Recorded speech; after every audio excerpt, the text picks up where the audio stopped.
Assalamualaikum warahmatullahi wabarakatuh. Good morning everybody, to all my students in State Al-Ittihadiyah Labuan Batu Utara. Today we will continue our study about English, and our topic today is passive voice and active voice. Passive voice and active voice, this is important for you when you spend your knowledge to your students. You should know how to make a sentence by using passive voice and active voice. Oke, pada hari ini kita belajar tentang bagaimana menyusun kalimat aktif dan kalimat pasif. Yang ini nantinya akan Anda pergunakan ketika Anda mengajar, sehingga kalimat ini bisa Anda terapkan sehingga tidak ada kesalahan dalam penyampaian ataupun dalam proses pembelajaran ketika Anda nantinya mengajar. Yang pertama, apa itu active voice? Kita ke active voice dulu, kemudian ke passive voice. Active voice adalah kalimat yang subjeknya berbuat sesuatu atau melakukan sebuah aktivitas ataupun pekerjaan. Ya, dalam bahasa Indonesia ciri-ciri kalimat aktif adalah kata kerjanya berawalan me, seperti mencuci, ya, memasak, dan lain sebagainya. Dan beberapa lagi memiliki awalan ber, contohnya berpergian, gitu ya, dengan mereka, gitu, dan lainnya.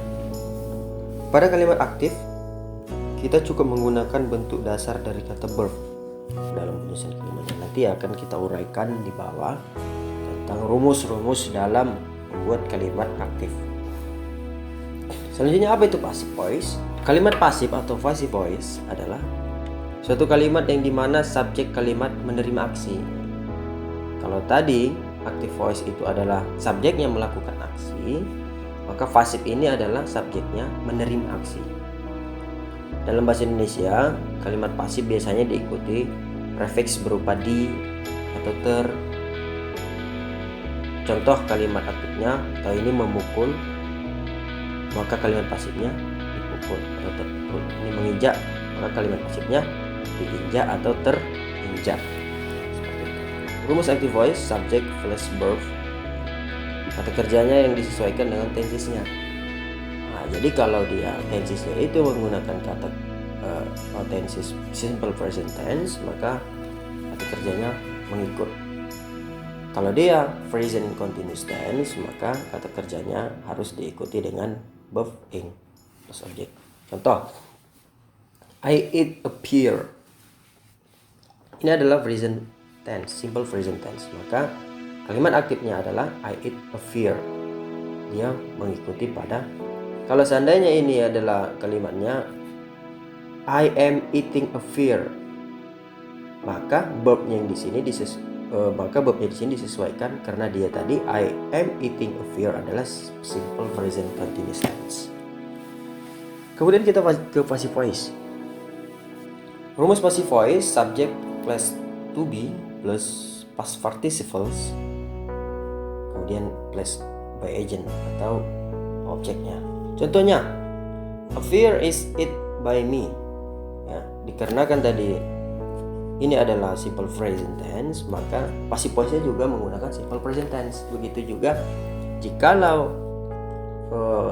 kalimat aktifnya menggunakan simple present continuous tense, maka pasifnya juga harus menggunakan itu. Kemudian a pear is eat by me. Buah pir dimakan oleh saya. Kalimat aktifnya saya memakan buah pir. Kalau di sini buah pir dimakan oleh saya, itu dia. Udah paham ya?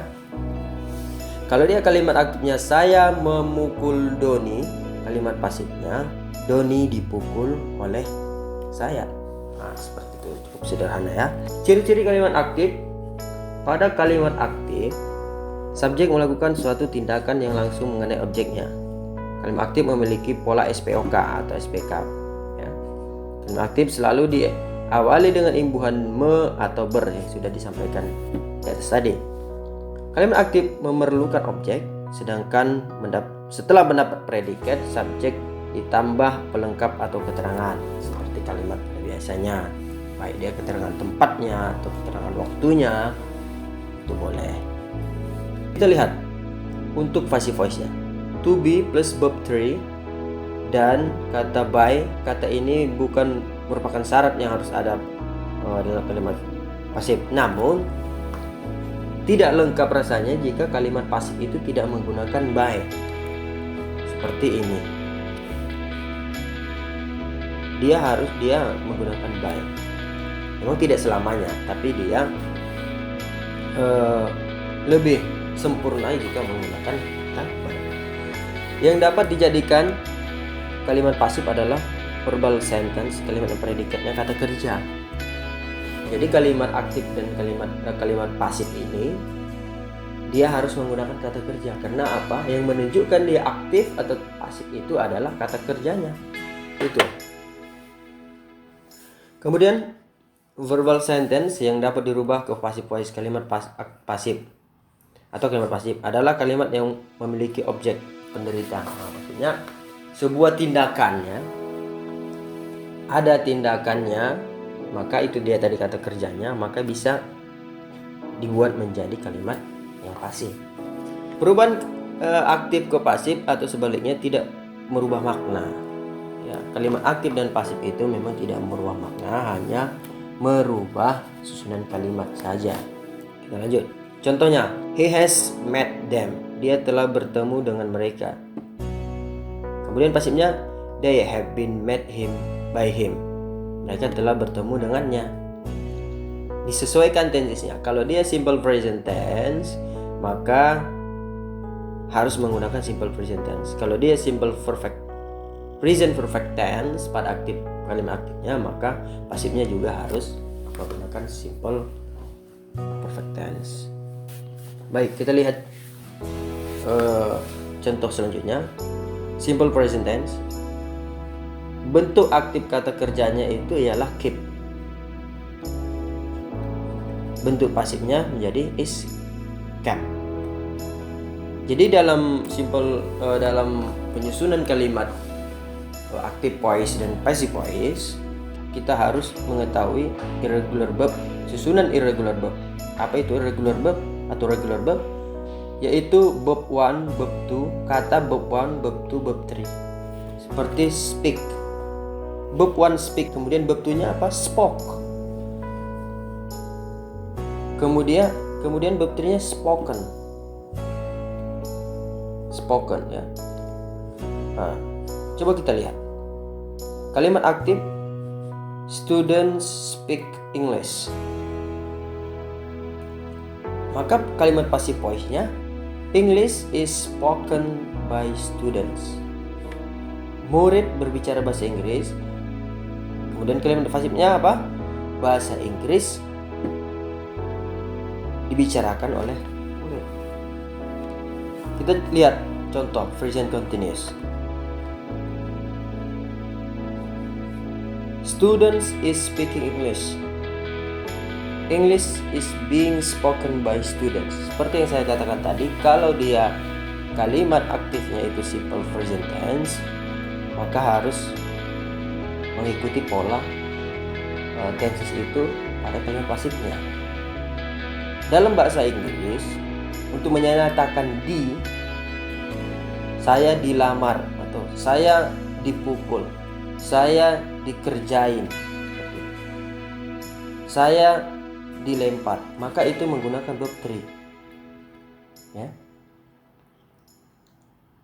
Dan setiap verb 3 untuk dalam kalimat pasif harus diikuti dengan to be. Dan to be-nya itu mengikut pada tensesnya. Kalau dia past, ya, maka to be-nya juga mengikuti past, was, were. To be dari is mr untuk present tense, dan to be dari is mr dan past simple past-nya menjadi was, were. Memang kita dibutuhkan untuk lebih banyak, ya, lebih banyak untuk berlatih, ya di rumah agar bisa mengidentifikasi mana yang bab 1, bab 2 dan bab 3 dan dibutuhkan keseriusan untuk lebih banyak belajar. Kita lihat satu contoh lagi. Untuk simple past. Simple past bab 1 dari kata berbicara adalah speak dan bab 2-nya adalah spoke dan bab 3-nya adalah spoken. Simple past itu rumusnya adalah subject, bab 2 objek. Seperti yang sudah kita pelajari, maka di dalam penyusunan passive voice, active voice dan passive voice pada kalimat simple past seperti ini. Students spoke English. Spoke ini adalah bab kedua dari speak. Speak, spoke, spoken. Read, read, read. Write, wrote, written. Kita harus tahu. Maka dibutuhkan keseriusan kita untuk menggali ataupun mendapatkan ilmu tambahan dari sumber yang lainnya. Untuk kalimat aktifnya, students spoke English. Ini menyatakan kalimat yang sudah berlalu, bahwa murid-murid itu berbicara bahasa Inggris sudah berlalu, seperti kemarin ataupun tadi, sejam yang lalu. Yang penting adalah sudah berlalu. Student berbicara bahasa Inggris. Ya. Kemudian apa kalimat pasifnya? English was spoken by students. Jadi kalimat aktifnya simple past, maka kita harus mengikut pada kalimat pasifnya. Dan jangan lupa setiap menyusun kalimat aktif dan pasif, kita harus paham mana yang dikatakan bab 1 dan mana yang dikatakan bab 2 dan bab 3. Seperti itu. Baik, cukup sekian. Jika ada hal-hal yang berkembang bisa kita diskusikan bersama. Wassalamualaikum warahmatullahi wabarakatuh.